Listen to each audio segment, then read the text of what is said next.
مجلس اذا برپا ہو تو اس وقت اپنے موبائل کو بند کر دیا کریں، کیونکہ میں بہت سی جگہوں پہ یہ سلسلہ رہتا ہے کہ جب مجلس ہوتی ہے اور بچے جوان نوجوان جو بھی موبائل میں، تو یہ تھوڑا سا خلاف ادب ہو جاتا ہے۔ تو میں گزارش ہی کر سکتا ہوں اپنے چھوٹے بھائیوں سے کہ اس پر ہمیں غور کرنا چاہیے، دھیان دینا چاہیے، کیونکہ جو آج کل کا جو سلسلہ ہے موبائل کا، یہ ہماری میموری کو، ہمارے ذہن کو، فکر کو کمزور کر رہا ہے، ہمارے دل کو بھی کمزور کر رہا ہے۔ تو اس کا یوز کرنا، اس کا استعمال کرنا اس کے وقت کے حساب سے ہونا چاہیے۔ تو ہمیں چاہیے کہ اگر ہمارے بچوں کے پاس موبائل ہے تو ہم تھوڑا سا دیکھتے رہیں کہ بچے اس کا یوز کس طرح کر رہے ہیں، کتنے ٹائم پر کر رہے ہیں، کیونکہ اس سے ایجوکیشن کے اوپر بہت بڑا اثر پڑ رہا ہے۔ تو میں یہی چاہتا ہوں کہ ہم اس پر کنٹرول کریں۔ ٹھیک ہے، بچے اگر دیکھتے ہیں، نہیں سنتے ہیں، کوئی تلاوت قرآن سنتا ہے، کوئی مسئلہ نہیں ہے، کوئی حرج نہیں ہے، لیکن اس کا ایک وقت معین ہوتا ہے۔ جب تک موبائل ہاتھ میں رہتا ہے تو اس کی شعاعیں دل تک پہنچتی ہے، کانوں تک پہنچتی ہے، جس کے ذریعے سے بچہ سو نہیں سکتا۔ جب تک ہاتھ میں موبائل رہتا ہے تو انسان کو نیند نہیں آتی ہے۔ تو جیسے ہی ہم سونے کا ارادہ کریں تو موبائل کو بند کر دیں یا کچھ فاصلے سے رکھ دیا کریں، تو اس سے دل کمزور ہوتا ہے۔ سائنس سے، میڈیکل کے اعتبار سے میں بیان کر رہا ہوں، دل بھی کمزور ہوتا ہے، ذہن بھی کمزور ہوتا ہے۔ تو انشاءاللہ ہم اس پر عمل کریں گے۔ تو ایک سلوات آپ آواز بلند پڑھ دیں تاکہ میں اپنے بیان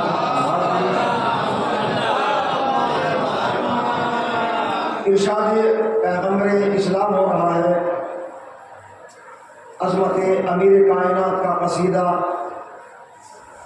اس مختصر سے خطرے میں پیغمبر اسلام نے یوں ظاہر کیا ہے: مثل علی فی الناس، لوگوں کے درمیان علی کی مثال ایسی ہے کمثل قل هو اللہ احد فی القرآن، کہ جیسے سورہ توحید کی مثال پورے قرآن میں ہے۔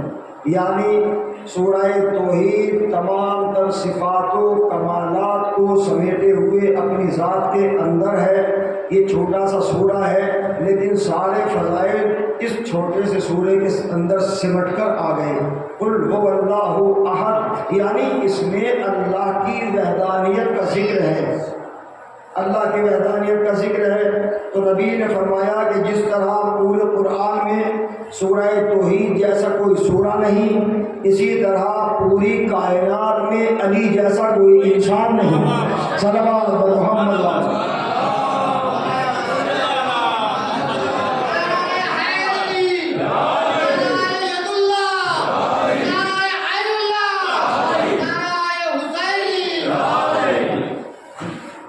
ہمارا ید اللہ بھی ہے، نفس اللہ بھی ہے، اہل اللہ بھی ہے، جنب اللہ بھی ہے۔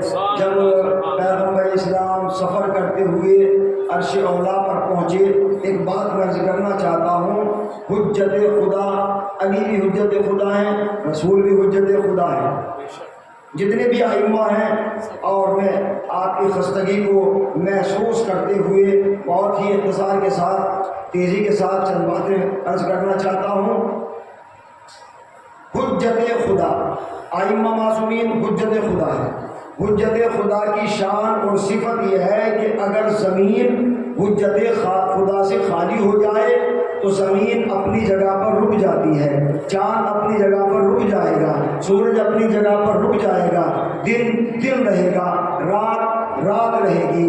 تو اب دنیا کہتی ہے کہ نبی کی جو معراج ہوئی، ایک لمحے میں گئے بھی اور آ بھی گئے، سدرۃ المنتہا پہ پہنچے، پہلا آسمان، دوسرا آسمان، چوتھا آسمان، انبیاء سے ملاقاتیں بھی ہوئیں، لیکن یہ کیسے ہو سکتا ہے؟ نبی کی نبوت میں کس طرح شک کیا جا رہا ہے کہ یہ ممکن ہو ہی نہیں سکتا کہ زنجیر در ہلتی رہے، وضو کا پانی خشک نہ ہو۔ رسول چلے بھی گئے اور آ بھی گئے، بات تو قابل غور ہے، سمجھنا ہے کہ اب سوال یہ ہے کہ پیغمبر اسلام نے جو معراج کا سفر کیا ہے اس کی مدت کیا ہے؟ آپ ذاکرین سے علماء سے سنتے چلے آ رہے ہیں کہ چشمے زدن یعنی آنکھوں کا کھلنا اور بند ہونا بس اتنا ہی وقت لگا تھا. رسول گئے اور آ بھی گئے، پر عقل کہتی ہے کہ کیسے ممکن ہو سکتا ہے جبکہ نبی نے جماعت بھی کرائی ہے، نبی نے سدرۃ المنتہا کا سفر کیا، جنت میں بھی پہنچے، انبیاء سے ملاقاتیں بھی ہوئی، مصافحہ بھی ہوا، دعا سلام سارے معاملات ہوئے، لیکن رسول گئے بھی اور آ بھی گئے. اچھا معراج کس وقت ہوئی پیغمبر کو؟ رات کے وقت. سبحان الذی اسریٰ بعبدہ لیلا من المسجد الحرام الی المسجد الاقصی الذی بارکنا حولہ. پاک ہے وہ ذات کہ جو اپنے بندے کو لے گئی راتوں رات مسجد الحرام سے مسجد اقصی کی طرف. برجستہ بات آ گئی، مجھے کچھ اور بیان کرنا ہے. تو اب ایک لمحے میں فخر موجودات گئے بھی اور آ بھی گئے، سارا سفر کیا، لیکن اس کا جواب کیسے دیا جائے؟ اگر قرآن کو اہل بیت سے لیا جائے تو ہر چیز آسان ہے، ہر شے آسان ہو جاتی ہے. پاک ہے وہ ذات جو اپنے بندے کو، اپنے عبد کو لے گئی راتوں رات، گئے بھی اور آ بھی گئے. چونکہ آپ نے ایک نعرہ لگایا ید اللہ، تو اس بنا پر میرا ذہن اس طرح متوجہ ہوا. تو پھر حجت خدا کی شان یہ ہے کہ اگر زمین خالی ہو جائے تو زمین رک جائے، چاند رک جائے، تو اس کا مطلب یہ ہے کہ نبی ہیں حجت خدا. توجہ چاہ رہا ہوں، بہت اہم بات ہے. نبی ہیں حجت خدا. تو جب معراج پر پہنچے تو زمین حجت خدا سے خالی ہوئی. رات کا سفر تھا، تو جب حجت خدا سے خالی ہوئی تو زمین اپنی جگہ پہ رکی، چاند اپنی جگہ پہ رکا، سورج اپنی جگہ پہ رکا، یعنی سلسلہ لیل و نہار وقت اپنی جگہ پر ٹھہر گیا، اپنی جگہ پر رکا رہا. اب نبی ہزاروں سال عرش پر رہے، سدرۃ المنتہا پر رہے، وقت وہی رہے گا کہ جو نبی چھوڑ کر گئے تھے. توجہ جا رہا ہوں، کیوں؟ اس لیے کہ نبی ہیں حجت خدا. تو آپ سوال پیدا کر سکتے ہیں کہ نبی حجت خدا تو علی بھی حجت خدا، تو علی تو زمین پر تھے. تو میں کہنا چاہتا ہوں کہ اگر زمین پر علی تھے تو وہ پردہ غیبت میں ہاتھ کس کا رسول کو نظر آیا تھا؟ صلوات بر محمد و آل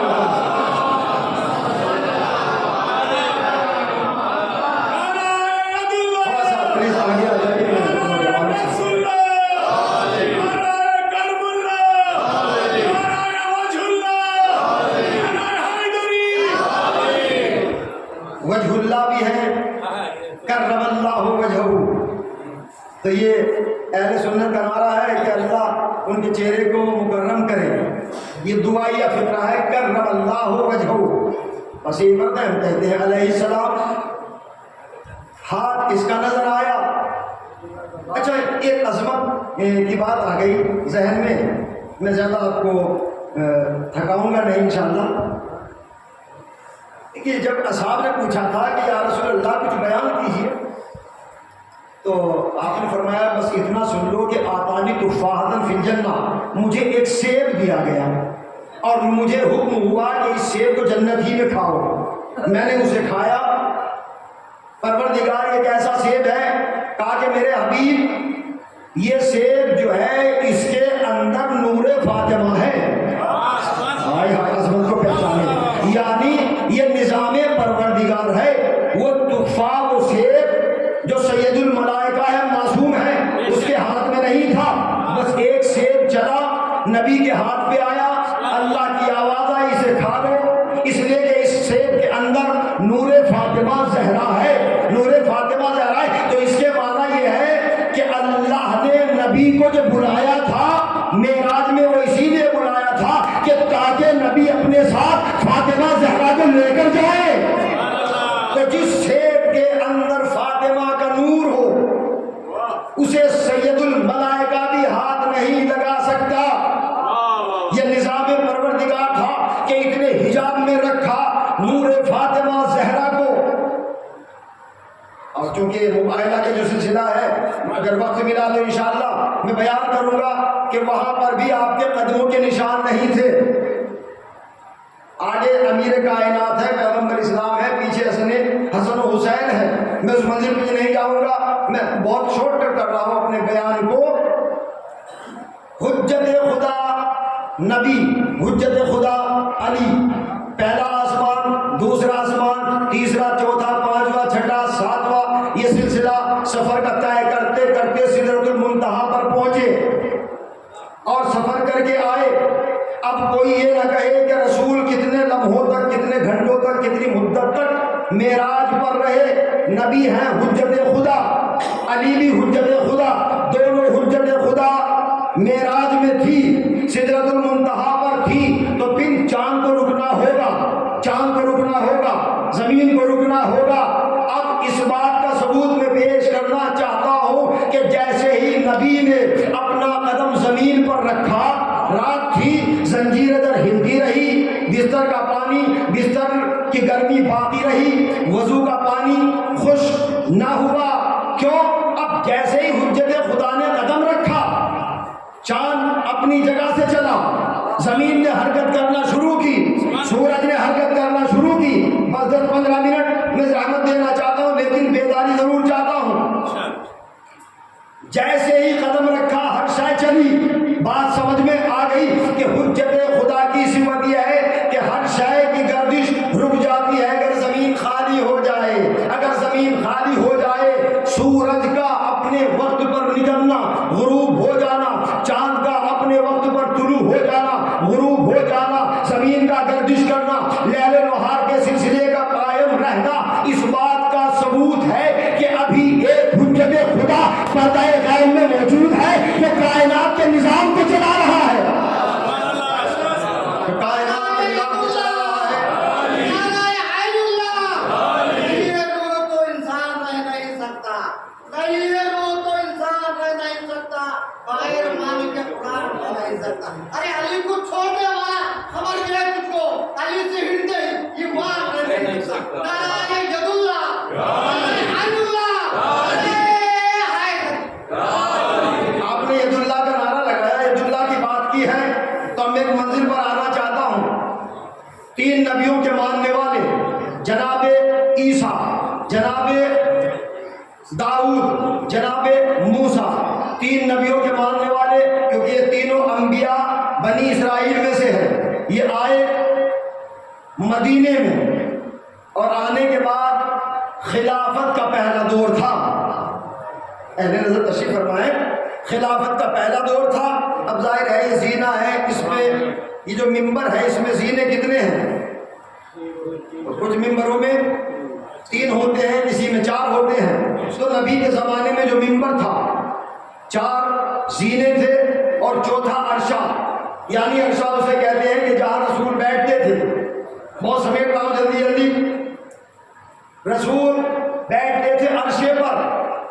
جب نبی کے بعد خلافت کا پہلا دور آیا تو پھر وہ کہاں آئے؟ انہوں نے کم سے کم اتنا یہ سوچا کہ یہاں رسول بیٹھتے تھے، ہم نیچے بیٹھے، وہ یہاں بیٹھے. دوسرا دور وہ یہاں بیٹھے، تیسرا دور چلیے وہ پہلے زینے پر بیٹھے، ممبر ہو گیا ختم، ممبر ختم ہو گیا، 3 زینے، چوتھا ہے عرشہ.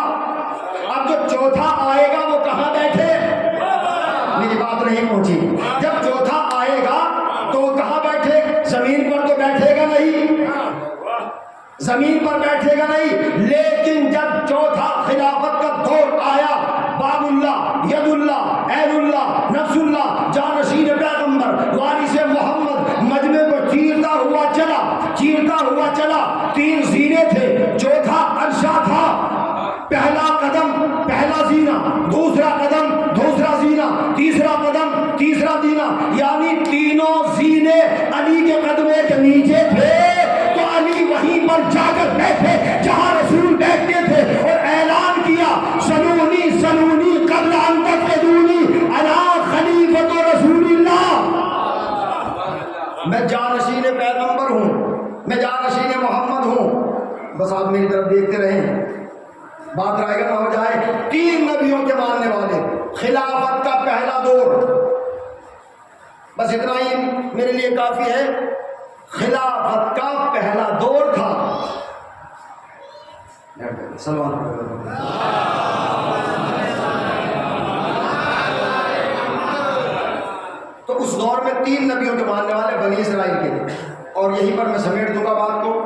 اور اس کے بعد مصائب آئے. آنے کے بعد کسی سے پوچھا کہ یہ بتائیے کہ نبی کا جانشین کہاں ہے. توجہ چاہ رہا ہوں, نبی کا وارث کون ہے؟ تو انہیں ایڈریس دے دیا گیا کہ جاؤ مسجد میں چلے جاؤ. پہلا دور تھا خلافت کا, اتنا ہی میں یہاں سے کہہ سکتا ہوں. ایڈریس دیا, کہا کہ مسجد میں وہ واز کر رہے ہیں, یہ تینوں نبیوں کے ماننے والے, بنی اسرائیل کے ماننے والے مسجد میں پہنچے تو خلیفہ اول نے نئے نئے چہروں کو دیکھا. اب تو بات واضح ہو گئی. جب خلیفہ اول نے دیکھا, کہا کہ تم چاہتے کیا ہو, کون ہو؟ تو جناب موسیٰ کا ماننے والا آگے بڑھ کے کہتا ہے کہ یہ بتائیے کہ کیا آپ عالم ہیں؟ تو انہوں نے کہا کہ ہاں میں عالم ہوں.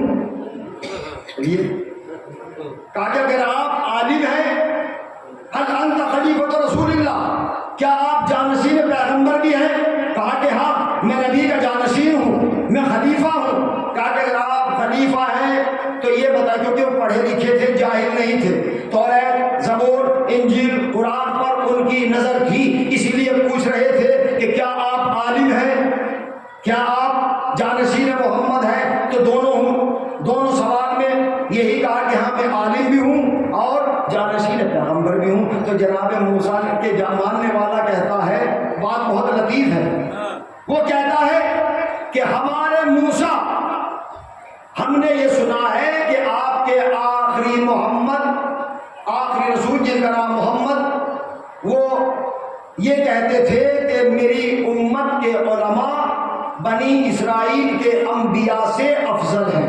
یہ بات ہمیں برداشت نہیں ہوئی, اس لیے کہ ہم بنی اسرائیل کے انبیاء کے ماننے والے ہیں. تو یہ کیسے ممکن ہے کہ آپ کے آخری رسول نے یہ فرمایا, ہم اس کی تصدیق چاہتے ہیں کہ کیسے افضل ہو سکتے ہیں بنی اسرائیل کے انبیاء سے, نبیوں سے افضل میری امت کے علماء, اس کا ثبوت چاہیے. کیا آپ عالم ہیں؟ کہا کہ ہاں میں عالم ہوں. کیا آپ نبی کے جانشین ہیں؟ کہا کہ میں جانشین ہوں. تو جناب موسیٰ کا ماننے والا کہتا ہے کہ ہمارے موسیٰ کا کمال یہ تھا, ہمیں ثبوت چاہیے تو ہم مان لیں گے کہ آپ کے آخری رسول نے صحیح کہا کہ میری امت کے علماء بنی اسرائیل کے انبیاء سے افضل ہیں. ہمارے موسیٰ جب سفر کرتے تھے, انہیں بھوک اور پیاس لگتی تھی تو اپنا عصا زمین میں نصب کرتے تھے, وہ درخت بن جاتا تھا, پھل آتے تھے, پتے آتے تھے, تو ہمارے موسیٰ اس پھل کو کھاتے تھے, بھوک ختم, پیاس ختم. کیا آپ ایسا کر سکتے ہیں؟ ہمارے موسیٰ نے عصے کا اژدہا بنایا تھا, کیا آپ ایسا کر سکتے ہیں؟ اب ظاہر ہے خلیفہ اول تو ٹینشن میں آ گئے کہ مسئلہ تو بہت سخت ہو گیا. دیکھیے مجھے بھی 15 منٹ ہوئے ہیں, تو انشاءاللہ میں وقت پر سمیٹ دوں گا. کل انشاءاللہ گفتگو ہوگی, پرسوں ہوگی, سلسلہ جاری ساری رہے گا. مولا سب کو آباد و شاد رکھے. آپ نے بڑی محبتوں سے ناچیز کو نوازا ہے, آباد رہیں, شاد رہیں. تو جواب ملا نفی میں, کہا کہ یہ ممکن نہیں, یہ ہمارے اختیار میں نہیں ہے. کہا کہ پھر آپ کے آخری رسول کی حدیث سچی نہیں ہے, یعنی جہاں سے نبی کے قول کی تکذیب ہو جائے وہ سقیفائی دربار تو ہو سکتا ہے, غدیری دربار نہیں ہو سکتا. میں نے فطرہ کہا ہے. مایوس ہو کر جناب موسیٰ کا ماننے والا پیچھے ہٹا. اب جناب داؤد کا ماننے والا آگے بڑھا اور کہتا ہے کہ ہمارے داؤد لوہا پکڑتے تھے, تار نکال دیا کرتے تھے, تار نکالتے جاتے تھے, لوہا پکڑتے تھے, لوہے کو موم بنا دیا کرتے تھے. کیا آپ ایسا کر سکتے ہیں؟ اگر آپ عالم ہیں, نبی کے جانشین ہیں, تو جواب نفی میں ملا. کہا کہ یہ ہمارے اختیار میں نہیں ہے. تو جناب داؤد کا ماننے والا بھی مایوس ہو کر پیچھے ہٹا. تیسرے نمبر پر, بس 10-5 منٹ سن لے پھر اس کے بعد, تیسرے نمبر پر جناب عیسیٰ کا ماننے والا آگے بڑھا. کہا کہ تم کیا چاہو؟ خلیفہ اول نے کہا تم کیا چاہتے ہو, تمہارا مسئلہ کیا ہے؟ کہا کہ ہمارے عیسیٰ مردے کو زندہ کرتے تھے. بات منزل پر آ رہی ہے. مردے کو زندہ کرتے تھے, مریض کو شفا دیتے تھے. کیا آپ ایسا کر سکتے ہیں؟ اگر کر سکتے ہیں تو ہم مان لیں گے کہ آپ بنی اسرائیل کے انبیاء سے افضل ہیں, جو آپ کے آخری رسول نے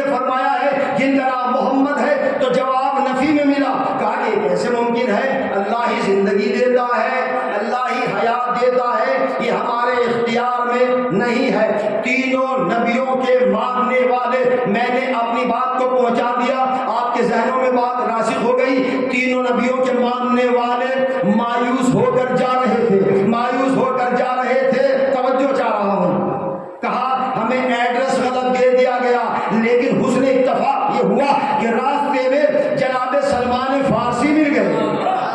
سبحان اللہ، سبحان اللہ۔ بھائی فضیلت کی بات ہو رہی ہے تو تھوڑا میں بیداری بھی چاہتا ہوں۔ راستے میں جناب سلمان فارسی 10ویں درجے پر فائز، چاہتے کیا ہو، کون ہو؟ کہا ہم چاہتے یہ ہیں کہ ہمیں ایڈریس دیا گیا تھا کہ جانشین محمد مسجد میں ہے، لیکن ایڈریس غلط تھا، وہاں تو جانشین محمد ہے نہیں۔ جناب سلمان نے کہا کہ ٹھہرو، اب تمہیں ہم اس منزل تک پہنچائیں گے جو جانشین محمد ہے۔ آگے آگے سلمان، پیچھے پیچھے بنی اسرائیل کے انبیاء کے ماننے والے باب العلم کے دروازے پر پہنچے۔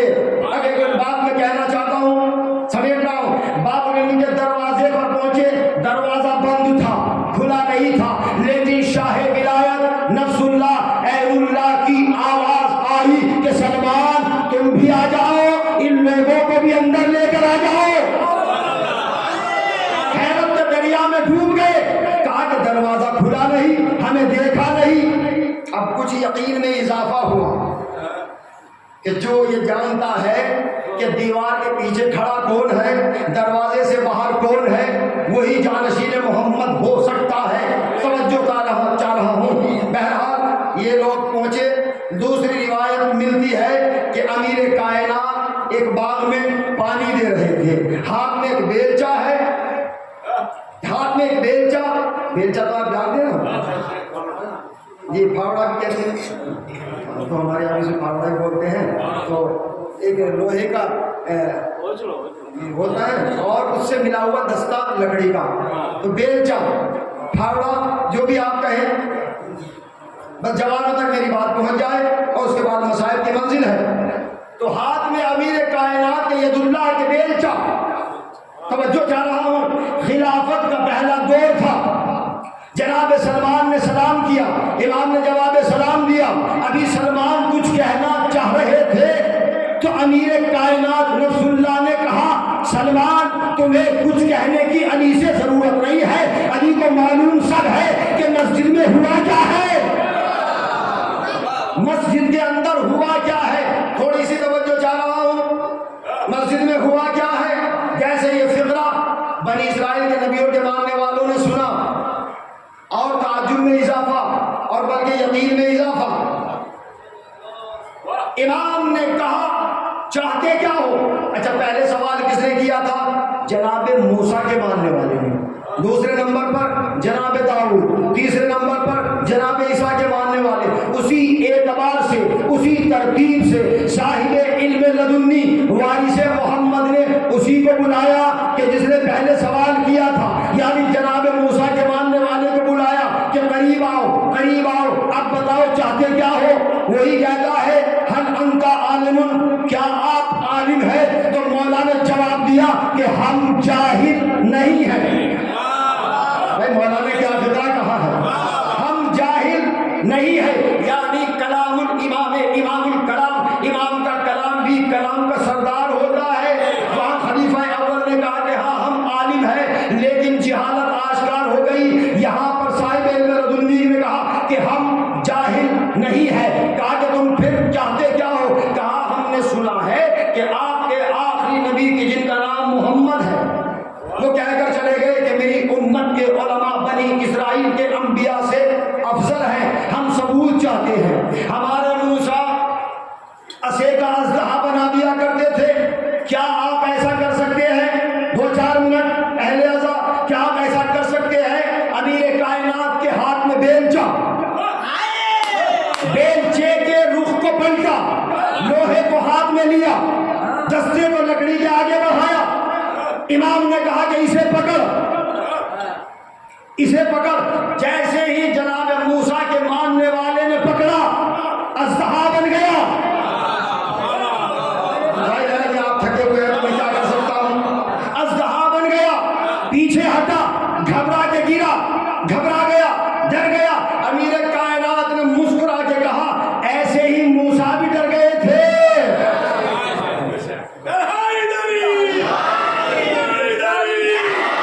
اب جناب موسیٰ کے ماننے والے نے کہا کہ بے شک آپ کے آخری رسول نے صحیح کہا کہ میری امت کے علماء بنی اسرائیل کے انبیاء سے افضل ہیں. آپ ہی عالم ہیں, آپ ہی جانشین محمد ہیں. قول مصطفیٰ کی تصدیق ہو گئی. امام نے اب بلایا اس شخص کو کہ جو جناب داؤد کا ماننے والا تھا. قریب آیا, کہا کہ چاہتے کیا ہو؟ کہا ہمارے داؤد لوہا پکڑتے تھے اور تار نکال لیا کرتے تھے. اگر آپ وارث محمد ہیں ایسا کر سکتے ہیں. امیر کائنات نے بیلچے کے رخ کو پلٹا, لکڑی کے دستے کو اپنے ہاتھ میں لیا. کاش کہ میری بات پہنچ جائے تو تھوڑی سی آپ کی خستگی دور ہو جائے گی. بیلچے کے رخ کو پلٹا, لکڑی کا دستہ ہاتھ میں لیا, لوہے کو آگے بڑھایا. بڑھانے کے بعد کہا اسے پکڑ, اسے پکڑ. جیسے اس نے پکڑا, اب متصل ہے ید اللہ سے. بیلچے کے لکڑی کے دستے میں پاور جا رہی ہے ید اللہ کی. میں کیسے بات پہنچاؤں؟ ایک پاور, ایک طاقت پہنچ رہی ہے ید اللہ کی. لکڑی کے دستے کو اس نے پکڑا. امام نے کہا کہ اب اسے کھینچنا شروع کر, اسے کھینچنا شروع کر. اب جیسے لوہے کو پکڑ کر, بیلچے کو پکڑ کر اس نے کھینچنا شروع کیا, تار نکلتا گیا, تار نکلتا گیا. مجھے نہیں معلوم کہ کس منزل تک یہ بات پہنچ رہی ہے, لیکن عقیدت کے دریا میں ڈوب کر, محبت کے دریا میں ڈوب کر ایک بات میں ضرور کہنا چاہتا ہوں. جب تار نکلتا گیا, تار نکلتا گیا, یہ کام ید اللہ, عین اللہ, نفس اللہ, امیر المومنین, باب العلم, علی باب خیبر شکن خود بھی کر سکتے تھے, لیکن آپ نے بیلچے کے رخ کو بدل دیا. بتانا چاہتے تھے کہ جو چیز ہمارے ہاتھ سے متصل ہو جاتی ہے اس کی پاور اس منزل معراج تک پہنچ جاتی ہے. امام نے کہا اسے کھینچنا شروع کر. فطرہ کہوں, اس نے کھینچنا شروع کیا.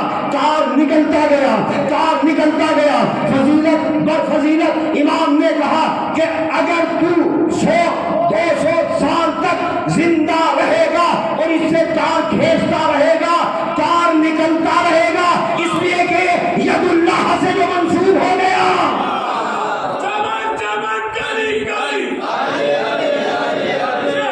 سلامت رہیں, آباد رہیں. یہ ید اللہ سے متصل ہے. اس نے کہا کہ بے شک آپ ہی جانشین پیغمبر ہیں, آپ ہی خلیفہ رسول ہیں. جناب عیسیٰ کا ماننے والا آگے بڑھا, وہی ترتیب ہے حضور. اور بڑھنے کے بعد کہتا ہے کہ ہمارے عیسیٰ مردوں کو زندہ کرتے تھے. کیا آپ ایسا کر سکتے ہیں؟ وہاں کوئی قبرستان تھا نہیں. امام نے فرمایا سلمان, کہا جی مکمل ایمان, چلو قبرستان. آگے آگے باب العلم, پیچھے جناب سلمان.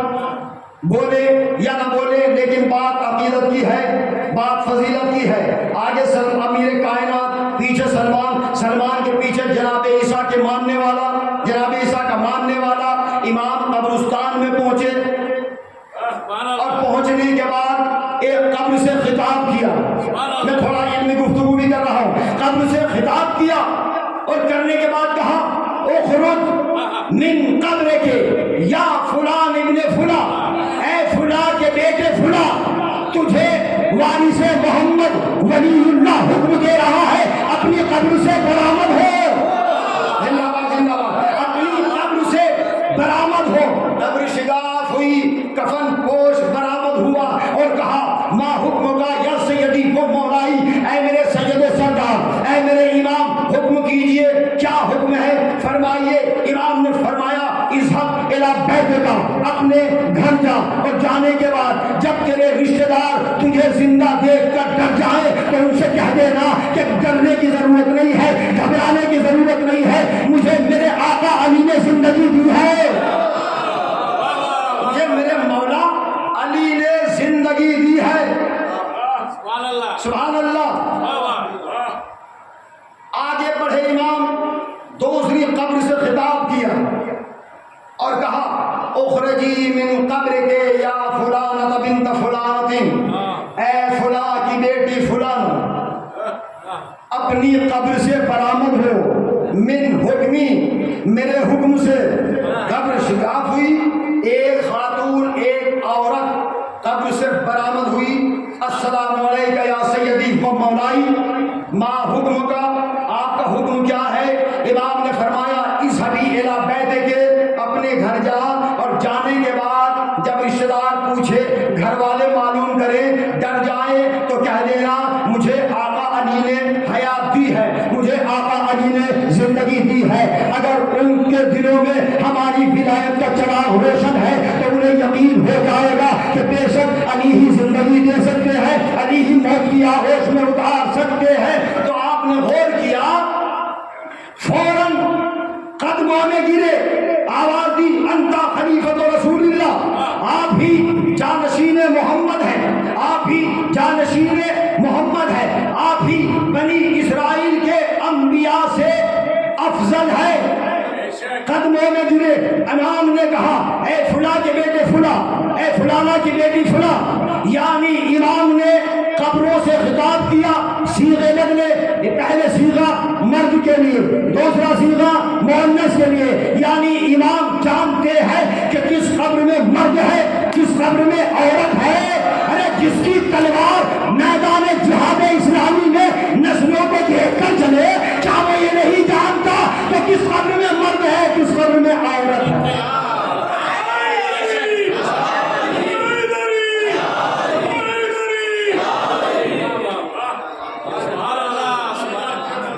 سب یہ کہہ کر چلے کہ بے شک آپ کے آخری رسول نے صحیح فرمایا ہے۔ تو جس دربار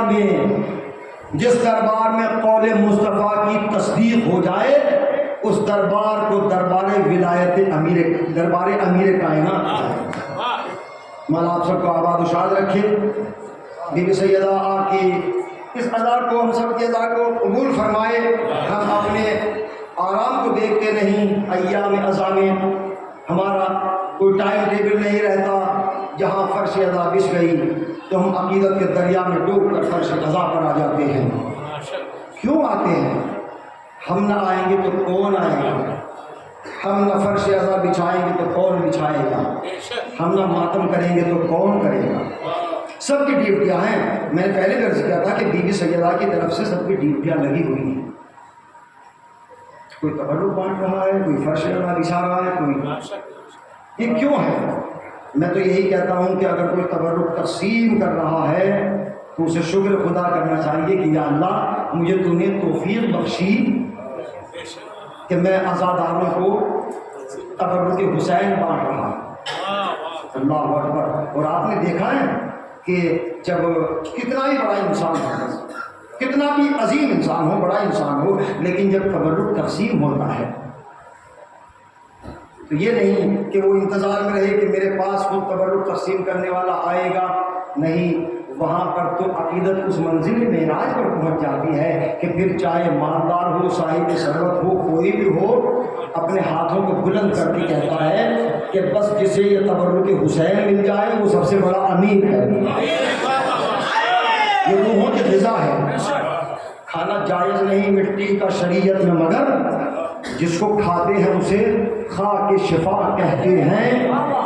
مجلس شہ میں جو بڑھتا ہے تبرک معراج، میرا ایک کلام ہے یوٹیوب پر، مجلس شہ میں جو بڑھتا ہے تبرک معراج، اہل عرفان اسے روحوں کی غذا کہتے ہیں۔ صلوات بر محمد۔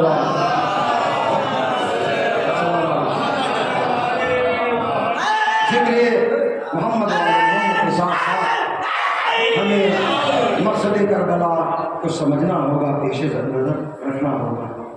یہ کیونکہ مجالس اعزاز، جلوس اعزاز رسم نہیں ہے بلکہ ایک تحریک ہے۔ آئیے، کربلا میں صلہ رحم بھی ہے۔ جس معاشرے میں صلہ رحم ہوگا وہاں موت کم ہوں گی، خوشحالی زیادہ ہوگی۔ سب سے قیمتی شے حسین ابن علی کے پاس پانی ہے، لیکن یہ سخاوت تھی حسین ابن علی کی۔ میں نے عرض کیا تھا کہ دشمن ہے، جانتے ہیں کہا کہ نہیں، میں صاحب یہ کوثر کا بیٹا ہوں، سب کو سیراب کیا جائے، کلیجہ چاہیے دشمن سے دوستی کے لیے۔ یہ قلب حسین ابن علی تھا۔ آئیے اہل عزا، 2 اشک عزا بہا لیں، کچھ آوازیں گریہ بلند کر لیں تاکہ بی بی سیدہ سکون مل جائے، کیونکہ آج کی تاریخ یہاں کے اعتبار سے جناب قاسم سے منسوب ہے۔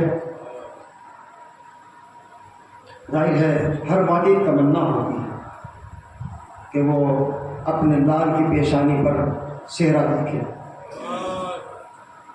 پروردگار ہماری قوم کے جوانوں کو آباد و شاد رکھے اور نظر بد سے محفوظ رکھے۔ امام حسن علیہ السلام کو جب زہر دیا گیا تھا اور آپ کے کلیجے کے 72 ٹکڑے تشت میں گرے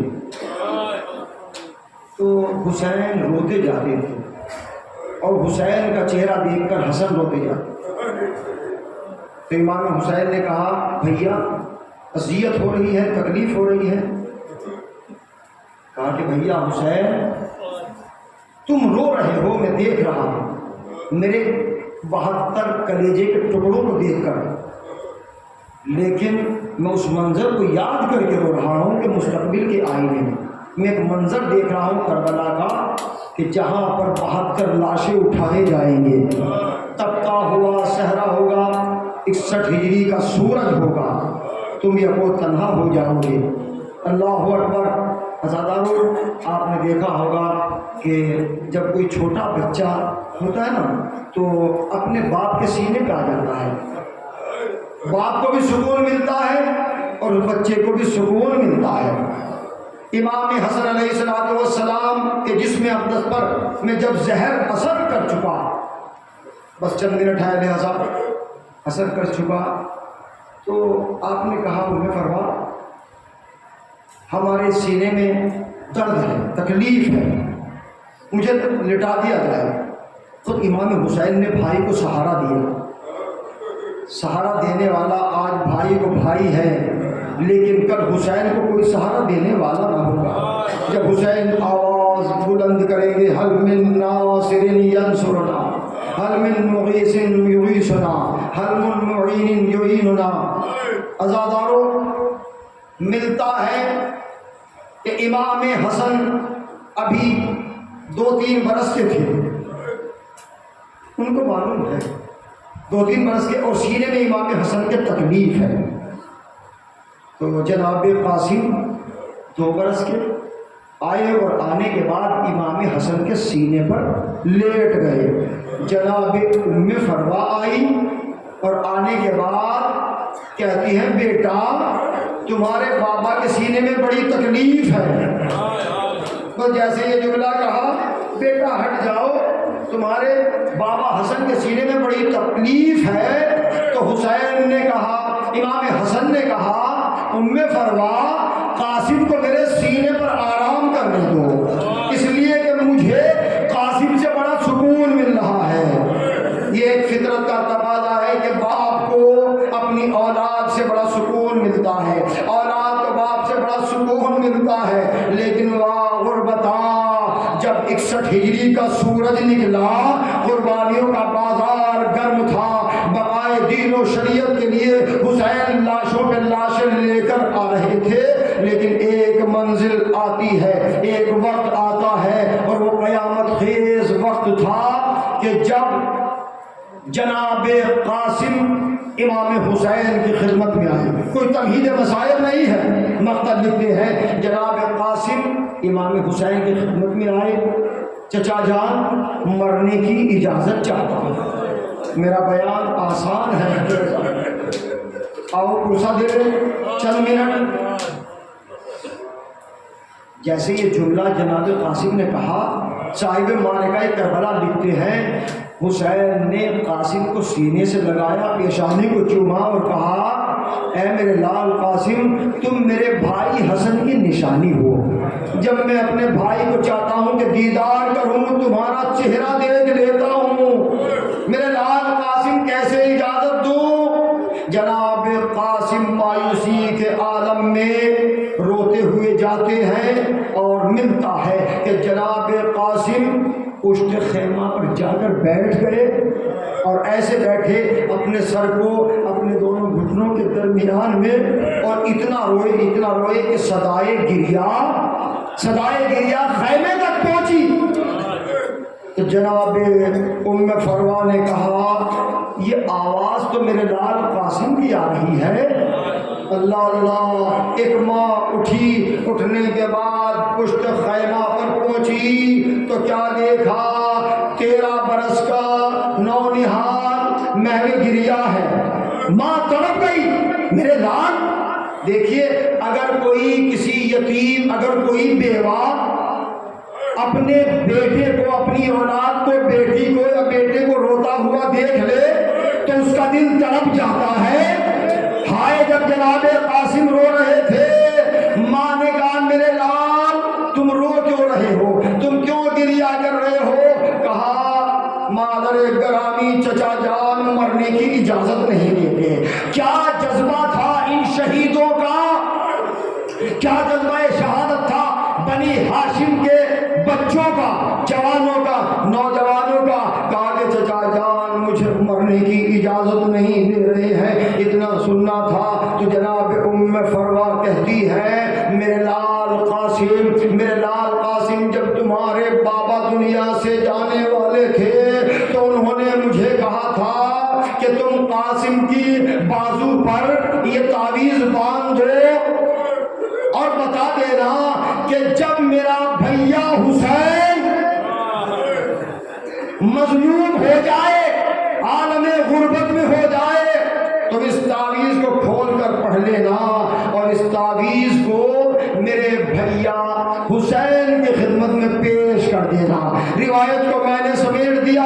بس آپ کی صدائے گریا بلند ہو گئی. بی بی سیدہ آپ سب کے غصے کو قبول فرمائے. واہ غربتا، واہ مصیبتا. آؤ قاسم کا ماتم کرنے والوں فرصہ پیش کریں جناب ام فروا کی خدمت میں، بیوائے حسن مجتبیٰ کی خدمت میں. جناب ام فروا نے جناب قاسم کے بازو کو پکڑا اور اس تعویذ کو کھولا.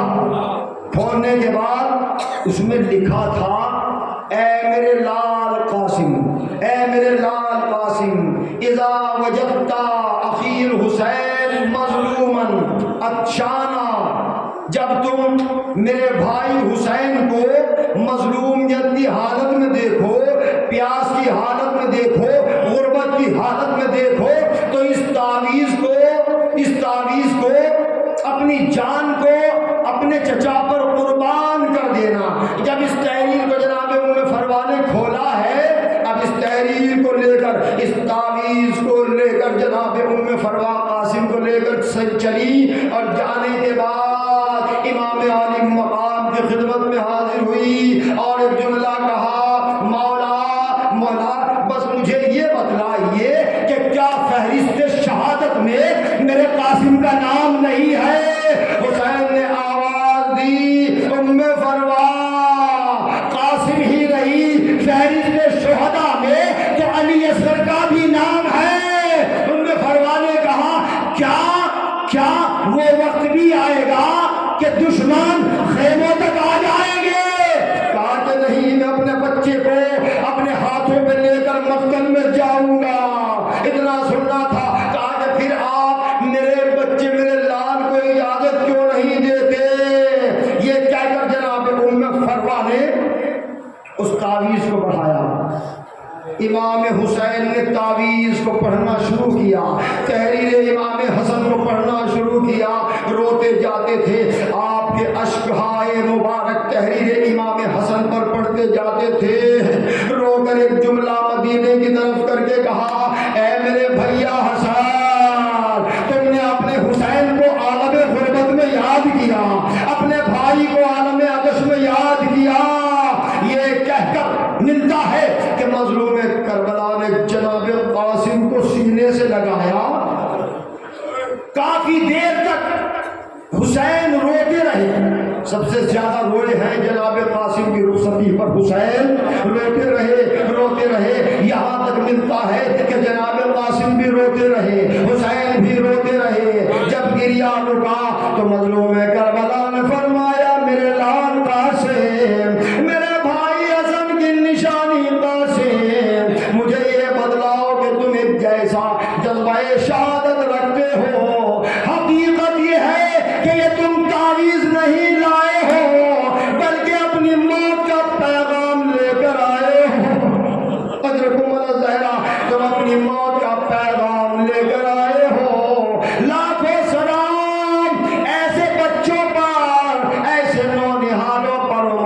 کربلا نے فرمایا کیف عندک الموت، میرے لال قاسم، میرے بھائی حسن کی نشانی قاسم، اپنے کو تم موت کو کیسا پاتے ہو؟ کیف عندک الموت، تمہارے نزدیک موت کیسی ہے؟ کہا کہ چچا جان اگر آپ پر قربان ہو جاؤں تو الموت عندی احلی من العسل، موت ہمارے نزدیک شہد سے زیادہ شیریں ہے۔ جیسے یہ جملہ کہا حسین نے کہا عباس عباس قاسم کو گھوڑے پر بٹھاؤ، سلامت رہے اہل عزا، بی بی سیدہ قرصے کو قبول فرمائے۔ گھوڑے پر جناب قاسم کو بٹھایا، زرہ لائی گئی لیکن زرہ بہت بڑی تھی، جناب قاسم کے سینے پر نہ آئی۔ حسین نے زرہ کو واپس لیا اور جو پیراہن پہنایا گیا تھا جناب قاسم کو، ابھی گھوڑا آگے بڑھنا چاہتا ہے، مظلوم کربلا آگے بڑھے گا، میرے لال قاسم سر کو جھکاؤ، جناب قاسم نے سر کو جھکایا، مظلوم کربلا نے پیراہن کو چاک کیا۔ زینب نے یہ منظر دیکھا، بھیا قاسم کے پیراہن کو چاک کیوں کیا؟ کہا بہن زینب میرا قاسم یتیم ہے، میرا قاسم یتیم ہے، ہو سکتا ہے کہ اشقیاء میرے لال حسن، میرے بھائی حسن کی قاسم کی نشانی، حسن کی نشانی کو دیکھ کر کچھ رحم کھا جائے، لیکن اہل عزا حسین نے کہا عباس زرہ قاسم کے سینے پر نہیں آتی، میرا قاسم ایسے ہی جائے گا، میرا قاسم ایسے ہی جائے گا۔ عزادارو یہ زرہ کیوں لگائی جاتی ہے؟ تاکہ تلوار کا حملہ ہو تو زرہ اپنے اوپر روک لے، گھوڑے کی ٹاپ کا حملہ ہو تو زرہ اپنے اوپر روک لے۔ ہائے غربات، قاسم بغیر زرہ کے پہنچے مقتل میں، ہاں ملتا ہے کہ اسلام کے دشمنوں کو واصل جہنم کیا، سر فضاؤں میں اڑ رہے تھے، لیکن حسن کا یتیم کب تک حملہ کرتا؟ من ملتا ہے اہل عزا کسر سعد نے حکم دیا، کسر سعد نے حکم دیا، اس کی رگوں میں حسن کا لہو ہے، اس کی رگوں میں علی کا لہو ہے، دھوکے سے حملہ کیا جائے۔ ام فروا کا چاند دشمنوں کی بدلی میں چھپ گیا، واہ غربتا، چاروں طرف سے فوج اشقیاء نے جناب قاسم کو گھیرا۔ اب اس منزل پر میں لانا چاہتا ہوں، دل روتا ہے، آنکھیں روتی ہیں، چاروں طرف سے جناب قاسم کو گھیر لیا گیا، پیچھے سے آ کر، میں سنبھل کر لفظ کہوں، جملہ کہوں، ایک پیچھے سے آ کر ظالم نے جناب قاسم کے پشت مبارک پر ایسا گرز مارا کہ اب قاسم گھوڑے پر ڈگمگانے لگے۔ جیسے ہی قاسم گھوڑے پر ڈگمگانے لگے تو کسر سعد نے کہا اب موقع اچھا ہے، جس کے ہاتھ میں تیر ہے وہ تیر چلائے، جس کے ہاتھ میں نیزہ ہے وہ نیزہ مارے۔ واہ غربتا، حکم کا نافذ ہونا تھا، حسن کا یتیم جسم تیروں سے چھنی ہو گیا، جناب قاسم زمین پر آئے، آواز دی یا اما ادرکنی، یا اما ادرکنی، چچا جان قاسم کی خبر لیجئے۔ حسین نے بھتیجے کی آواز کو سنا، تیزی کے ساتھ حسین آگے بڑھے، کسر سعد نے دیکھا کہ حسین آگے چلے آتے ہیں، آواز دی اے سپاہیوں، اس سے پہلے کہ حسین قاسم کے قریب پہنچے، قاسم کی لاش کو گھوڑے کی ٹاپے سے پامال کر دو، حکم کا نافذ ہونا تھا، ادھر کے گھوڑے ادھر کے گھوڑے ادھر، مجھے نہیں معلوم کہ قاسم کی لاش کے کتنے ٹکڑے ہوئے، ہر طرح سے اور ملتا ہے کہ اتنی لاش پامال ہو چکی تھی کہ جب حسین آگے بڑھے، قریب پہنچے، آواز دیتے ہیں این القاسم، قاسم کہاں ہو، قاسم کہاں ہو، تمہیں تمہارا غریب چچا آواز دیتا ہے، قاسم پکارو، تم کہاں ہو، حجت خدا کی آواز فضا فضاؤں میں گونجی، جسم کے ٹکڑے ٹکڑے ہو چکے تھے۔ اللہ اکبر، ایک مرتبہ جناب قاسم کی لاش کے ٹکڑے فضا میں بلند ہوئے اور ایک مقام پر جمع ہو گئے۔ حسین آگے بڑھے، ایک مرتبہ اہل عزا اب تک حسین لاشوں کو لے جاتے تھے لیکن وہ لاشیں ثابت ہوتے تھے۔ واہ غربتا واہ مصیبتا، اب قاسم کا لاشا حسین کیسے اٹھائے؟ مظلوم کربلا نے اپنی ابا کو زمین پر بچھایا، لاشوں کے ٹکڑوں کو چننا شروع کیا، مرثیہ پڑھتے جاتے تھے، واہ حسنا واہ قاسما، اللہ اکبر۔ تمام ٹکڑوں کو حسین نے جمع کیا، ایک گٹھڑی بنائی، بنانے کے بعد پشت پر ڈالی۔ آخری جملہ اہل عزا، جب پشت پر ڈالی ہے حسین چلتے جاتے ہیں، حسین چلتے جاتے ہیں اور مرثیہ پڑھتے جاتے ہیں۔ ہائے میرے بھائی حسن کی نشان قاسم، ہائے میرے بھائی حسن کی نشان قاسم۔ اہل عزا اگر آپ تصور فرما لیں، دل بھی روتا ہے، آنکھیں بھی روتی ہے۔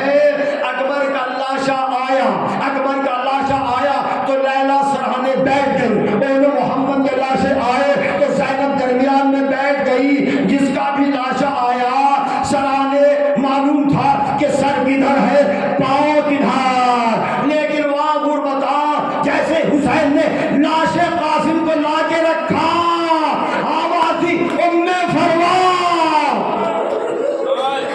ام فروا تمہارا قاسم موت کی آغوش میں سو گیا۔ جناب ام فروا آئی اور آنے کے بعد اب اہل عزا ہر ماں اپنے بیٹے کے سرہانے بیٹھا کرتی تھی، لیکن سوال یہ ہے کہ جناب ام فروا بیٹھے تو کہاں بیٹھے، اس لیے کہ وہ لاشا ہے کہ جس کا کوئی سرہانا نہیں، جس کی کوئی پارٹی نہیں، ایک گٹھڑی ہے۔ جناب ام فروا بیٹھی، مرثیہ پڑھا، اے میرے لال، تمنا تھی کہ پیشانی پر سیرا دیکھو، پھولوں کا سیرا دیکھو، ہائے تیرے سر پر خون کا سیرا، دعا غربتا سے جملہ لے آگا، ہائے تیری پیشانی پر خون کا سیرا بنا ہوا ہے۔ جیسے ہی یہ منظر جناب زینب نے دیکھا، ام کلثوم نے دیکھا، تمام بیویاں آئی، تمام بیویاں آئی۔ ام فروا پچھاڑے کھا کھا کر گریا کر رہی تھی، رو رہی تھی۔ بیویوں میں کوہرام برپا ہوا، قاسم کا ماتم ہوا، قاسم کا ماتم ہوا۔ حسین نے چیخ ماری، بھیا حسن، بھیا حسن، تمہارے لال کے جنازے کے ٹکڑے ٹکڑے ہو گئے۔ عجب نہیں روح حسن تڑپی ہو، کربلا میں آئی ہو، اس منظر کو دیکھا، ملتا ہے مقدر لکھتے ہیں کہ سیدانیوں کی آواز گریا اتنی بلند تھی لاش قاسم پر کہ گویا آسمانوں کے پردوں سے ٹکرا رہی ہو۔ ادھر زینب چیخیں مار رہی ہے، ادھر ام فروا پچھاڑے کھا رہی تھی۔ بیویوں نے لاش قاسم کو ہلکے میں لیا، واہ قاسمہ واہ قاسمہ واہ مصیبتا، حسن کی نشانی قاسم، ام فروا کا لخت جگر قاسم، انا للہ و انا الیہ راجعون، رضاً بقضائہ و تسلیما لامرہ۔ پروردگار تجھے واسطہ جناب قاسم کی پامال لاش کا ہمارے جوانوں کو آباد و شاد رکھنا۔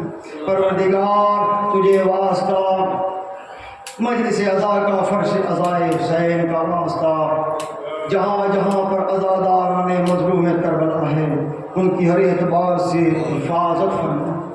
ہماری ملت کے جوانوں کو، بزرگوں کو، بچوں کو بلائے ناگہانی سے محفوظ رکھنا۔ یا اللہ ہم جہاں بھی رہیں حسینی بن کر رہیں، ہم جہاں بھی رہیں محمدی بن کر رہیں۔ ہمارے الہ ہمیں کوئی غم نہ دینا سوائے شہدائے کربلا، وہ سارے کربلا علیہ الصلوۃ والسلام کے ماتم حسین، ماتم حسین، ماتم حسین۔